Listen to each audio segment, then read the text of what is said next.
It's not ruled by experts, as I hear some people saying.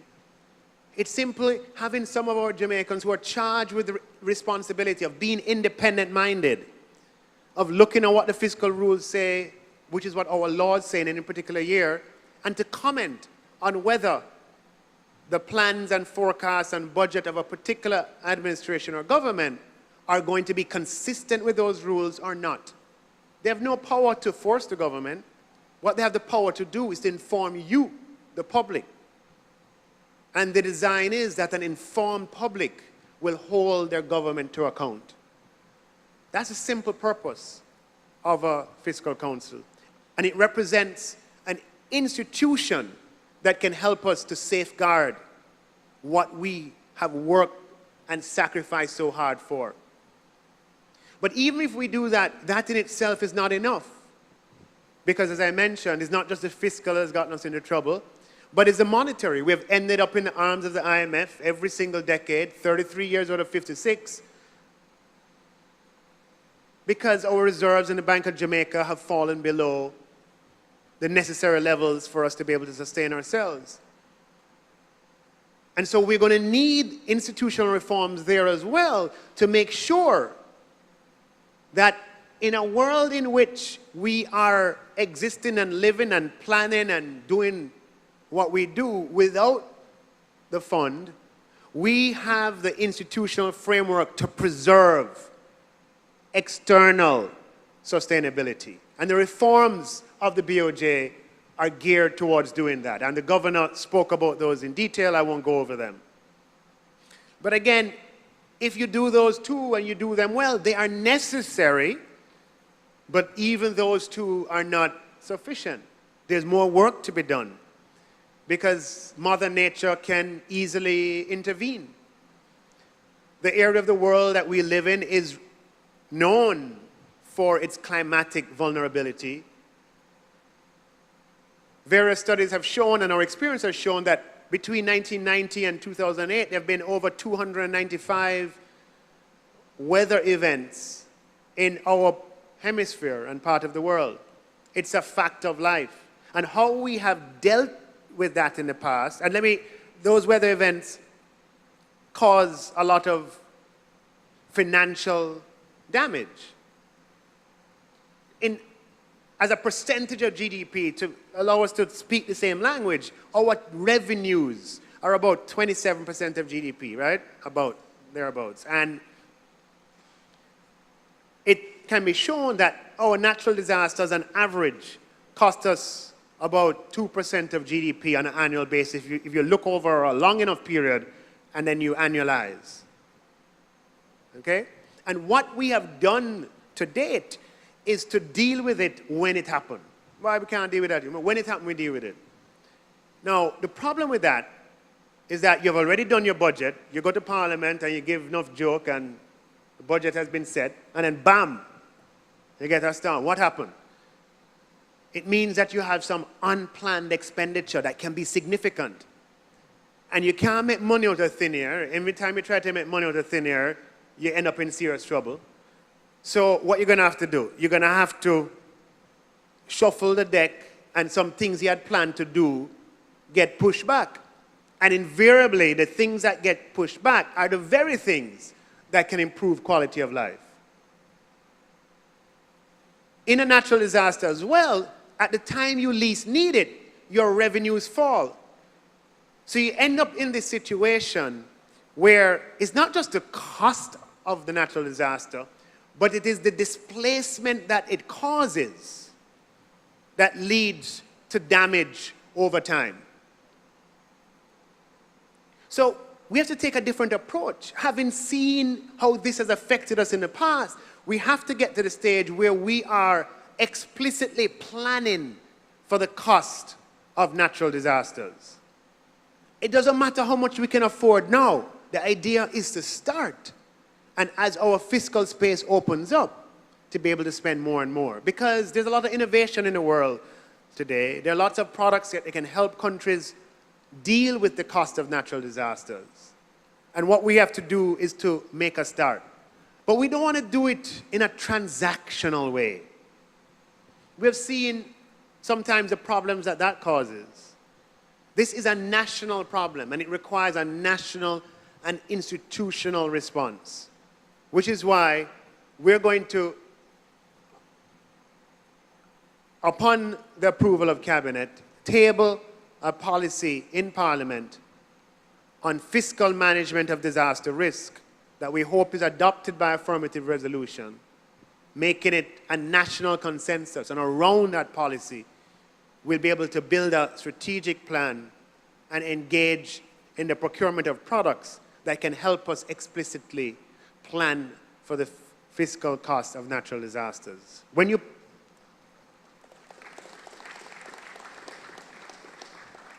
put that on top of the monetary and the fiscal and not this other institutional plank, we're beginning to get somewhere.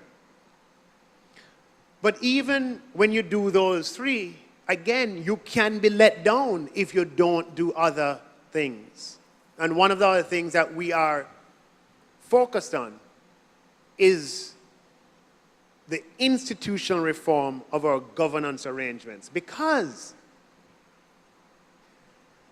in order for us to make the kinds of progress that we dream of, the kinds of progress that we want our children and we want our grandchildren to enjoy, governments have to take risk. We know the saying that without risk there's no reward. That is as true in private life as it is in public. And a government that takes no risk will get nowhere. But here's the problem. And here I'm speaking about government and not an administration. I'm talking about the government, which is a continuous institution. If the relationship between the government and the governed is not characterized, the more, let me put it in a relative sense, the more the relationship between a government and the governed is characterized by trust, the greater the risk that the government can take in the interest of the people. You know why? Because the more trust we have, what it means is people recognize and believe that the risks that are being taken in the interest of the people and not in the interest of an individual or of a political party or of a particular administration. So if for some reason the risk doesn't work out, while there may have to be accountability and so forth, we don't have a misunderstanding of motive. So the greater the trust is the greater the level of calculated risk that can be taken in the interest of people. And my God, do we need to take some calculated risk to deal with some of the problems that we have? But to be able to do that, we've got to make sure that the governance structures that we have are such that the trust level with the people is high, given the legitimacy that is required for government to take risk in the interest of the people. So in addition to the fiscal platform, the monetary platform, disaster risk platform, we have to, and we are addressing the governance platform. But let me say something to you. The biggest guarantee of our economic independence, of our economic resilience, doesn't come from those four. Those four represent the foundations that are necessary. You're not going to be able to do it without those foundations. But you need something else. You're going to need, they're necessary but not sufficient. And the real guarantor of our economic independence and economic sufficiency, vibrancy, and resilience comes from the dynamism of our private sector. And here, we're not talking about private sector the way it is illustrated in the cartoons of some big fat man with big belly and big ears. That's not what the private sector represents. The private sector represents every single person who is employed or working or doing business or economic activity outside of the public sector. So it includes a man with a shop in the inner city. It includes the person with a few taxis on the road or a few buses. It includes the factory, yes, and the bank, of course. But it includes the helper who is selling her services in the private sector. That is the private sector. And for us to achieve the economic vibrancy, independence, and resilience that we need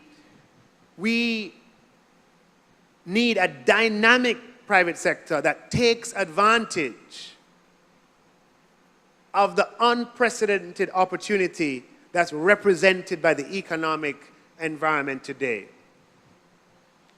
Now, we have been conditioned over a long period of time by a very tortuous economic history. What we went through in the 90s coming into the 2000s framed a lot of our behaviors today. The psychology that it introduced, the risk averseness that it introduced, the incentive and disincentive structures which pivoted people towards the short term and made what seemed like being an entrepreneur, just putting some money in government paper. We are in a completely different environment today, and an environment that is pro-business, an environment that is conducive to risk-taking, and for us to achieve the breakout that is our inheritance, the breakout that is our right, and indeed the breakout that is our destiny, we are going to need a vibrant, risk-taking private sector that consists of vibrant businesses, thousands of them in the small business sector, in the medium business sector, and those as well in the corporate sector. And the reforms that we are implementing through our economic reform program are designed to achieve just that. So in closing, before we get to the question and answer, our economic reform program has delivered and is delivering results that we never thought possible. And we're only just getting started. And it's obvious when you look at all the variables that Jamaica is moving in the right direction. And what we need is continuous engagement and continued ownership of our economic reform program, not by the government, but by you, the people. Because after all, we who form the government are only here to serve your interests. Thank you, ladies and gentlemen.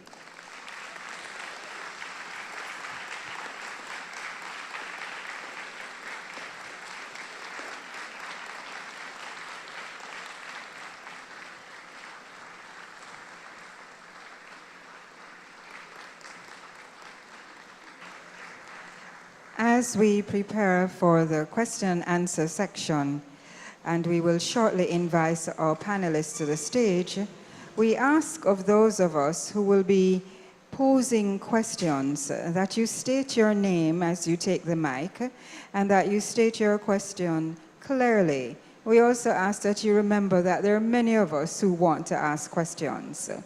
Ladies and gentlemen, we were reminded throughout the discussions that the foundation has been laid and that we are on the right track.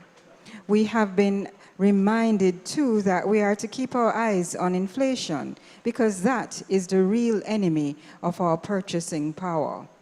It therefore underscores that together it is important that we continue to grow our economy as growth beats the unemployment number, which is at an all-time low. we're reminded that the central bank is about responsibility and accountability as it moves to being independent and transforms into being a modern central bank. And certainly, we all have a better understanding of the role and work of the IMF as the myths have been demystified. We are very proud that we continue to increase the spend on the most vulnerable, and it is to date by over 60%.